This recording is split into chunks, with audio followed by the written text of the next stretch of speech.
Welcome, everyone, to the No Excuses podcast. This is Alana Banks, and I'm with Ryan Montes. Today, I thought it would be, or actually, Ryan brought up this idea, which I think is really fun. We're going to kind of dive into some of the weird success habits that really successful people have. And as we were preparing for this episode, I kind of went down a bit of a rabbit hole of some very interesting things that people are known to do who are at the top. And it almost kind of makes me think of hockey players during the playoff season, how they have their weird like superstitions or things that they do. And, I would argue that they're probably part of this group of very successful people if they're in the NHL. Are these superstitions? Are they habits? What are these exactly? Let's talk about it. Yeah. Let's talk about it. Let's just like start naming different ones and then we'll discuss. How does that sound? Yeah. I think that'll be fun for everyone, especially me. Okay. Okay, now I'm intrigued because I had a few and I put them in our like mutual podcast brainstorming file. So you know mine, but I don't know yours. So hit me with one and then we'll just do like a back and forth after that. Yeah, so this one is really interesting. I've never heard of this one, but sleeping in a capsule? Sleeping in a capsule? Yeah. Apparently, Michael Phelps, who is the American Olympic swimmer, he had like crazy long arms, I remember. He apparently sleeps in an air-controlled compartment that basically simulates that you're at a height of 2,700 meters. Wow. Yeah. Okay. So that one's not a superstition. I would say that sounds super like a superstition that he's satisfying. That's a weird one. Yeah. Like apparently the objective of this is it forces your body to work even while you're sleeping to produce more red blood cells and deliver oxygen to your muscles. So that makes sense. Yeah. I think, it reminds me of athletes training at high altitudes so that they have a competitive advantage competing at normal altitudes where there's a richer oxygen environment, right? Yeah. So it's sort of like another version of that. I would say that is firmly outside of the reach of most regular people. Yes. Or most reasonable people, right? Well, I don't know. Maybe reasonable is the wrong word. Well, I think Justin Bieber has some sort of capsule that he goes into once a day that is oxygenated as well. So I think this is for like the super elite, successful people who have access to those types of resources to get. Yeah, of course. Yeah, this is like an elite athlete thing. Okay, yeah, that's fine. If you're an elite athlete and you want to do that, I'm cool with that. I've never heard of that. Thank you for bringing that one to the podcast. That's cool. Now all the ones that I was thinking about talking about all seem so like mundane and lame compared to Michael Phelps's weird atmospheric sleeping pod. That's cool though. That reminds me of those like sensory deprivation chambers that you could go in. One of my students really graciously gifted me a free like it's called what do they call this? Like a float tank? Yeah, float tank experience. I haven't used it yet, but I still have the certificate. Maybe I'll use that soon. Anyways, where it's like you lay in a pod and there's like highly salinated water and it's at a very neutral temperature and it's like the pod is dark and it's supposed to simulate, an environment where there's no stimulus whatsoever. I know you're aware of this already, Alana, I think. Yeah. And it sounds really cool, right? And apparently it's like a good environment to go and meditate and access parts of your consciousness that you don't normally access. Have you ever tried it? I haven't, but I also was gifted a certificate to go to one of these places and I have not used it. And actually there's a float place literally at the bottom of my street that I could go to like right now that I have this gift certificate to. And it's something that I've wanted to do too, but I don't know. I've just never made the time to book it. I wonder if it's the same place. Now I'm trying to look it up. It's not. Okay, no, it didn't come up. Anyways, that like it's funny that we both have certificates that we've yet to use for the same experience. And now that I think about it, it's like it's the kind of thing that you would totally give somebody as a thoughtful gift, and they would totally be really excited to receive, and then you would just never find the perfect time, because it's like you want to go there when like the timing is right, and it's and probably I'm not gonna like become a annual member of the floating place. So it's like I got one shot at this and I want to make it count. So just like I know that's the same. I'm like, do I go at night? Like I kind of want to go at night so that I can just go to bed right afterwards. Yeah. Oh, I found my certificate. I just want to see if this is definitely the one that's around. We won't say maybe where it is so we don't tell the entire world where you live, but oh yeah, that's a good idea. Definitely the one that's around the corner from your house. Okay, anyways. Okay, I like that. So floating, sleep deprivation chamber. Okay, other cool success or weird success stuff. Your turn. Yeah. Well, I think, the one that most people are aware of is like the ritual of getting up really early. Yeah, I do that. Yeah. So that you have, you're kind of up before the rest of the world. So you have that quiet time. You get to, get a bunch of things done before the rest of the world is up and like sending you emails and wanting to get on Zoom calls with you. Yes. So I think that's sort of one of those success secrets that a lot of people adopt. Yeah. I really do enjoy getting up very early. I just like the way I think of it is I like having time to myself while the rest of the world is still asleep. Right? Mm-hmm. This is the way I think of it. I like getting up when it's still dark and having like a cup of coffee and just doing my own thing and knowing that at that moment, nobody wants anything. Nobody needs anything. It's just me and, my priorities. And it's a really beautiful time of the day just to get stuff done and be alone with my own productivity. It's not for everybody, right? It's not for everybody, right? Don't torture yourself, listeners, and force yourself to get up super early if it's not for you.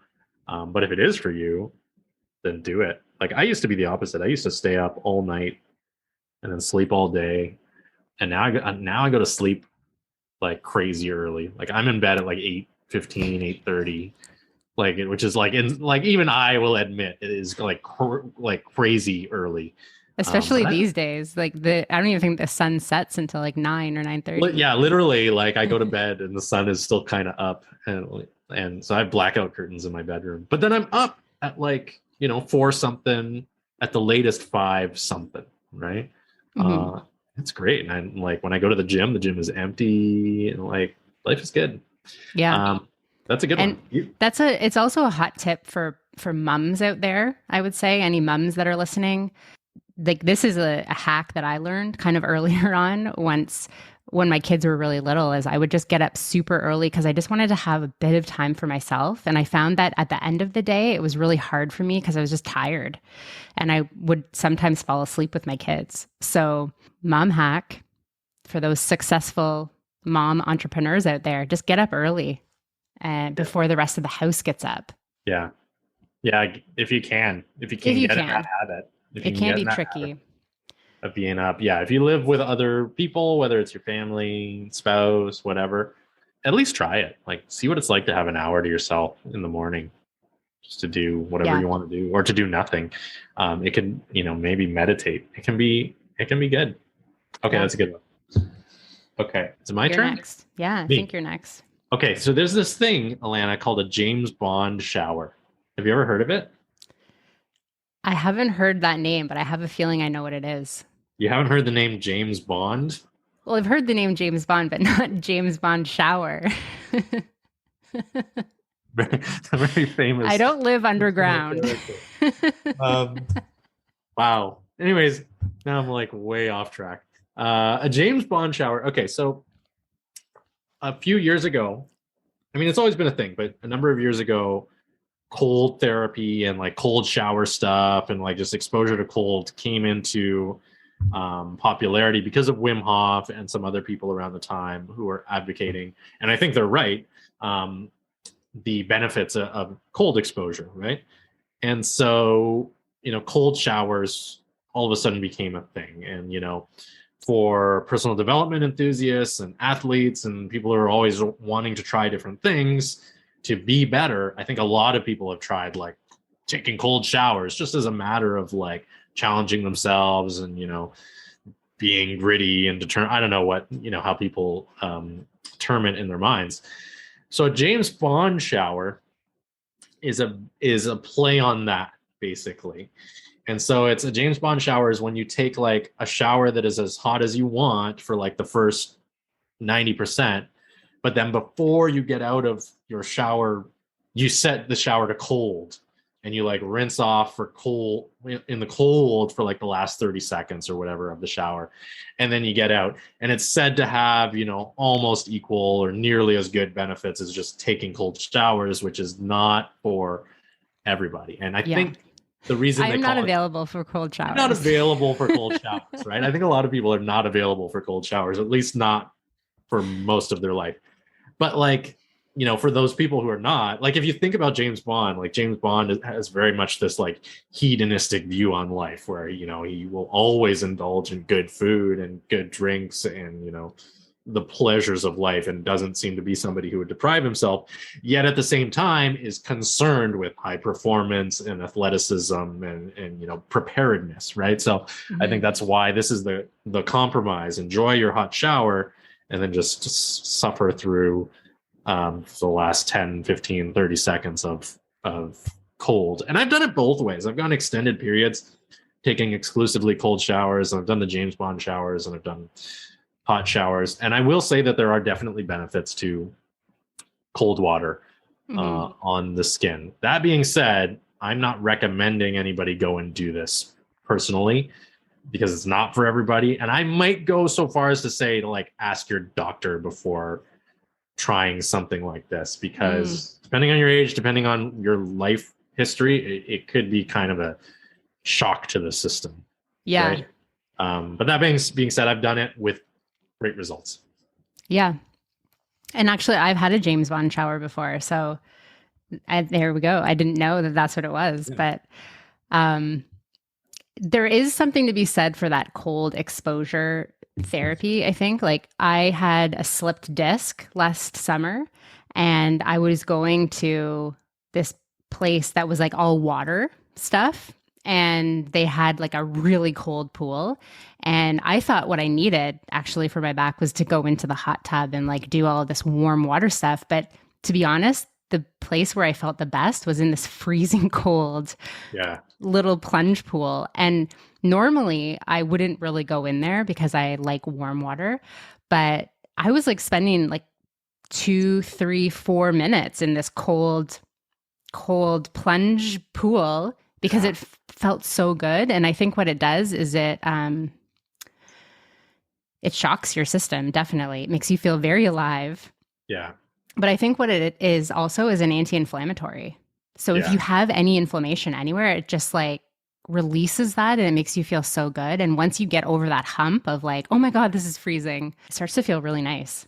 Yeah, that's very impressive. I know the style of like cold dip pool that you're describing. If you stayed in for like 3 or 4 minutes, that is above average, right? Yeah. But I was also in it's excruciating pain. So I mean, really, the distraction of the freezing cold water was a relief from the excruciating pain as well. So you had that going for you. I did, yeah. Because I don't think now you would find me in there for like more than 30 seconds. Yeah, I've seen like on the internet what some dudes and ladies will do is they'll get one of those like chest freezers. You know those like giant freezers? Yeah. That has the door that like opens up. Yeah. And they'll like line it with a plastic tarp and fill it with water and let it like run for a while so that the water's like and you put salt in it, I think, to prevent it from freezing too quickly. Yeah. So it's like just about to freeze and then they get in it, right? Oh, wow. To like have a cold dip at home. And that's a way to have like a, again, I'm not recommending anybody do this for many reasons. Yeah. That's not what they're designed for, but I'm just saying I've seen other people do this, but it's like a way to have like one of those cold dips at home for like a few bucks. Like you can get those freezers, not that expensive. Or I guess you could fill your bathtub with cold water and like a whole bunch of ice. A whole bunch of ice in there. And yeah, I've seen that. I've seen people doing that. Or buying those big like wine barrels you know, those plastic wine barrels. I've seen people do that in their backyard too, like fill that up with cold water and ice. Yeah. And just lower yourself into it. Yeah. I did. Have you ever done like a Tough Mudder race? No, but I want to. I did one a few years. I mean, it's been a while now. It's 7 or 8 years ago. I don't know. It's been a while. But one of the like, there's like a series of challenges, and one of the challenges was this like cold water challenge where it's like there's a big pool of ice water with literal big chunks of ice floating in it, and you have to like wade through the first half of it, and then there's a wall that goes underneath the surface of the water, but there's an opening at the bottom. So you need to like wade through the cold water, go under that wall, so you're completely submersed and going under a wall, pop up on the other side and wade out the other side. And I didn't know that was going to be in the Tough Mudder challenge, right? But it just so happened, like by mere chance, for like the 6 weeks before I did that Tough Mudder, I had been taking a cold shower every day just to try it, just to see what life would be like taking cold showers. And like, then I got to this like ice challenge, and I'm surrounded by people who are like hesitating, like dipping one finger in and being like, oh my God, it's too cold. And I was like, no problem. And I like hopped in, like walked through. It didn't affect me at all. It was so cool. But it was because I'd just been like, accidentally. You'd already been training. You'd already been training your body for it. Anyway, okay. So cold stuff. That's a good one. I think that one was mine. Okay, it's your turn. Yeah. Let's see here. There's a bunch here that are around kind of like wearing clothes, like a specific uniform or wearing different colored socks. Yeah. Always wearing the same clothes. That kind of makes me think of like sports people. But like, I guess when I'm thinking of that uniform, I think of like Steve Jobs, for example. Like he always had the sneakers, the jeans, the black t-shirt. And that kind of led into the whole tech industry is kind of like that. I feel like it's like the capsule wardrobe, you know, like they only I only wear white t-shirts and black jeans and Converse or something like that. Yeah. That's an interesting one. Steve Jobs was famous for that, especially in the later years, you know, black turtleneck and Levi's jeans every day. Right. Yeah. So a couple of the authors / people that I follow are Neil Strauss and Tim Ferriss. You probably heard of both of them. And they both talk about this concept that every day you wake up, you have a finite number of decisions you can make before you get tired of making decisions, and you just don't make any more for the remainder of the day. And like all the decisions that you make take a few points away from that daily finite number of decisions, even seemingly insignificant stuff like what to wear, what to eat, like what route to drive to work, and so on and so forth. And they've talked about how avoiding making these decisions or finding some way to automate or finding some way to bypass all those little tiny, like seemingly insignificant decisions of life frees up a lot of willpower and mental energy and decision-making energy that you can then dedicate to more important stuff. And so cool outfits, meals, like really high elite performers, I'm aware, do that kind of stuff where it's like they'll just either wear the same clothes every day or they'll have like 5 outfits. And it's like, that's my Monday outfit. That's my Tuesday outfit. That's my Wednesday outfit. It's the same every week. Or they literally have like a person, an assistant who's responsible for, worrying like about that. You're wearing this today kind of thing. And the same with food. Like they have a service, their healthy lunch shows up at the same time every day. And they've pre-approved like a list of foods that are okay and not okay. And they don't have to think about it, and other stuff too. So that one I like. That's that cool. I like that. I like that too. And now it makes so much more sense to me because I'm like, why is all this stuff like all the food service programs that have come out recently, like these capsule wardrobes that everyone is always talking about. But all that makes sense to me now. Yeah. And I mean, I know for myself, like I subscribe to HelloFresh. Because I just was like, I'm sick of having to figure out, I don't mind cooking. I like cooking, but just not having to make that decision every day. Like, what are we going to eat? Yeah. What do I need to buy? It's just like, here, this is what we're having tonight. Yay.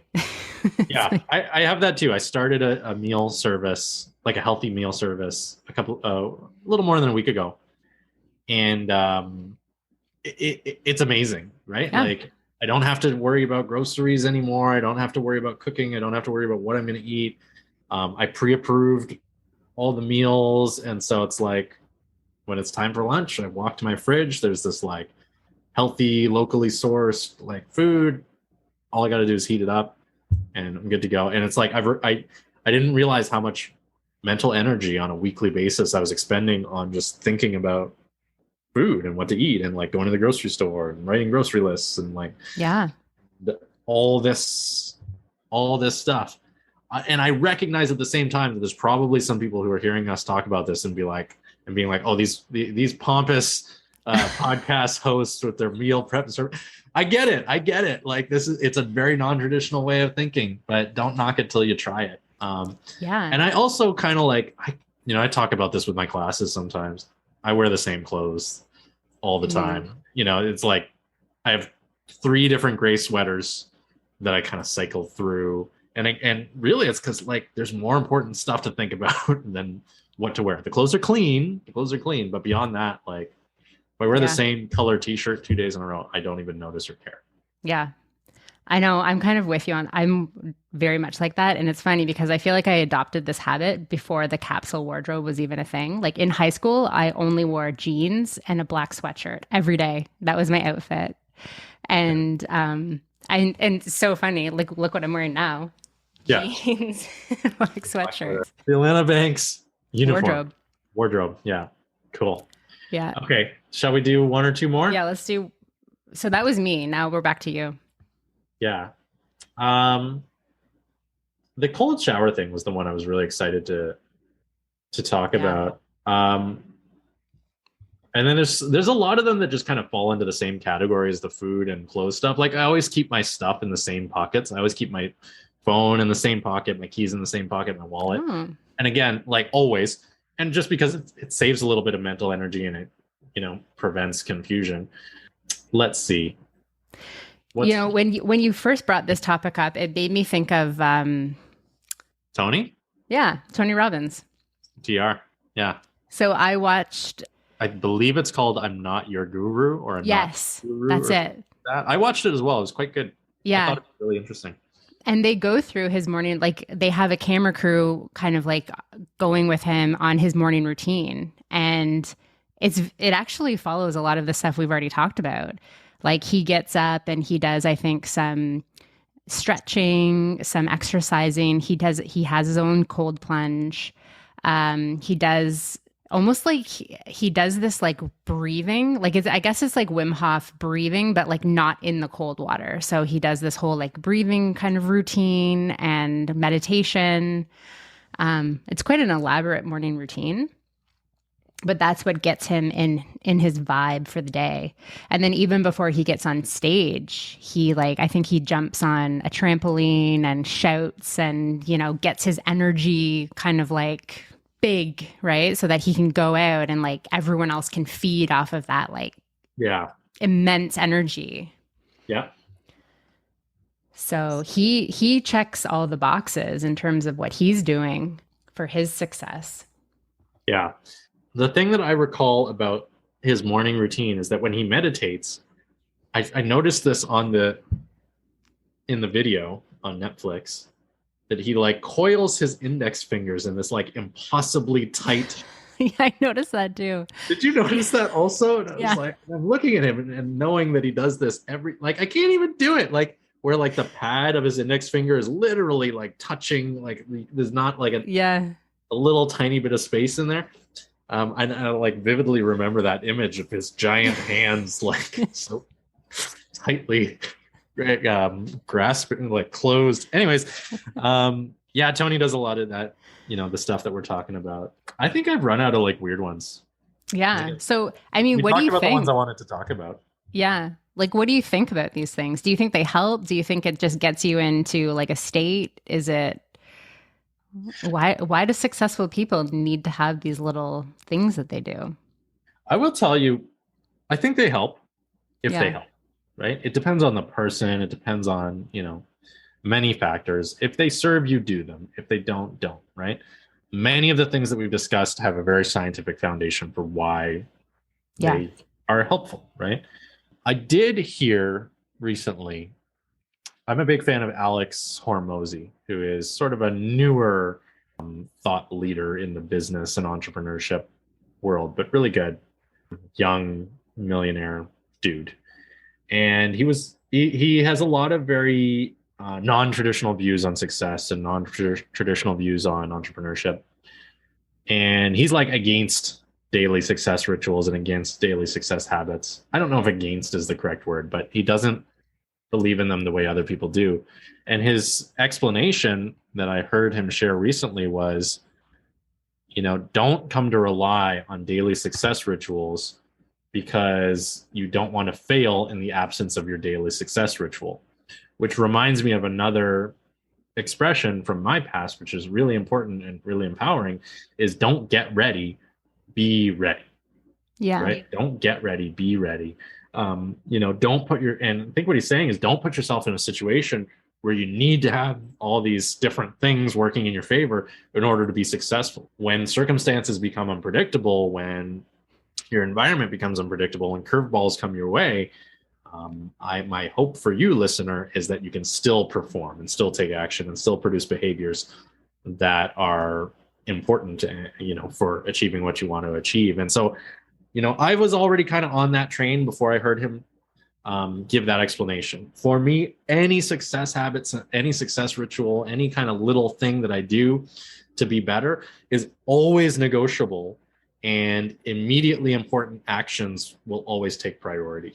Right? Yeah. And even you and I were on a group call a few weeks ago where I admitted to the group, I was like, look, hey, I'm doing something I wouldn't normally do. I showed up for this group call in my gym clothes, unshowered, right. I'm a mess. Not a mess, but because I prioritized being on time for that call and being adequately prepared over that day, taking a shower and changing. Yeah. Call. And I'm always of that mind, right? Yeah. Prioritizing, the behaviors and the actions that get the results is important. Yeah, I would say if your routines or your habits or your little success rituals are starting to get into the way of your productivity, or you're missing important things because you're like, well, I haven't done my journaling yet, then I would say that's a bit of a problem, because you're kind of like creating this busy work that makes it seem like you're being successful because you've got these rituals that you have to do, but if they're getting in the way of your success, then you don't need them. Yeah. But I think we're all creatures of habit too. And so even if you just have one thing that you do every day, I think that's human nature too. Yeah. Just don't let these things be a crutch. Yeah. Right. Don't let these things be a crutch. Just like your emotions, your habits should serve you, not enslave you. Yeah. Right. If they're serving you, great. If they're not, then start asking questions. Yeah. Agreed. Cool. So are you going to try any of these? And are you going to add any of these to your list? I'm not going to buy the oxygen. You're not going to buy a sleep capsule? No, I'm not going to do that. Well, I mean, never say never, but I have no plans to do that. The cold stuff I do kind of on and off. I'm doing James Bond showers right now, actually. That's why it was on my mind. I might switch to just cold showers soon for a bit, see how that goes. Like I said, I do the meal. I have invested in a meal service, which is awesome, and I love it so far. My wardrobe seems to shrink year by year, so that's kind of just happening on its own.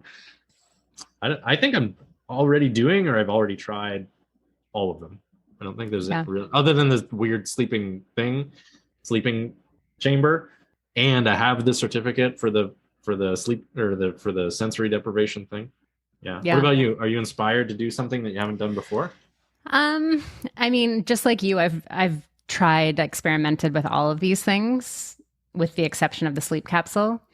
I think I might try the cold. Now that it's warm out, I might do the cold showers. Cold showers, yeah. Because it does feel good, and it actually makes your hair quite nice when you end your shower with cold. Yeah, one thing I do notice with the cold showers is when you do that, when you take a real cold shower, and then you step out of the shower afterwards, it feels way better Yes. having taken a hot shower and stepping out of the shower, right? Like it's almost from, a traditional shower is hot and then you leave the shower. It's going from like this, very comfortable, comforting, like warm, therapeutic feeling into the harsh bathroom, sterile, cold tile, real world all of a sudden. Yeah. Right? Whereas if you take a cold shower, which is a, relatively unpleasant thing or neutral thing, it's almost like you're stepping out of the discomfort into the warmth and the, relief of the bathroom, environment. Yeah. It's like taking off a tight pair of shoes or boots at the end of a day of hard work and being like, oh, that feels so good, which is kind of like, I feel like now I'm sounding like a crazy person again, and that's fine. But it's like a nice feeling. It's like a nice feeling. Yeah. I do enjoy that. The thing that bugs me about my shower is it doesn't go cold for some reason. I feel like the setting of the temperature of water is not set to be cold. So you can't get... I can't get it to be like frigid cold. Yeah. Ever. So you need to do the thing where you fill the tub with tap water and then just dump bags of ice into it. And just let it sit and then dive in. Yeah, that just seems like way too much work for me. Yeah. So go to some gyms have the cold dip. Yeah. Now. Well, I want to go back to that place that I was going, Body Blitz. That's what it was called. Jesse Itzler, who is also one of my people that I like to follow. He's really into the cold plunges, but he's also into taking insanely long hot saunas too. Oh yeah? I'm not into that. Yeah, I can stay in a sauna for a bit, but I can't do it for an hour or something like that. I'm tops in and out in 10 minutes. No. Yeah, 10 minutes it would be pushing it for me. 5 minutes. Yeah. Yeah. It might be a topic. That's another success thing too, is the hot saunas, like these infrared saunas. Oh yeah. Yeah. Yeah. A lot of the elite are doing that. We should do a part 2 of this episode because I feel like there's a lot more weird success stuff that people do that we could talk about. I feel like we need to do some research and then come back with the weirdest of the weird. Yeah. We need to do more than just the Ripley's, believe it or not, edition. We need to do more than just 3 minutes of Googling immediately before hitting record. Yeah. See, that's the secret, listeners, is Ryan and I don't plan these episodes. I don't plan anything. Yeah. Even outside the podcast. I just live. Yeah. So that's your success secret, maybe. Or maybe it's secretly holding me back from far greater success. I don't know. Is that past your upper limit? Is it? I don't know. Okay, we got to go. We got to wrap it up. Yes, let's wrap it up. That's the end. That's the end of the episode. Yeah, so that's the end. This is the No Excuses podcast with Ryan Montes and Alana Banks.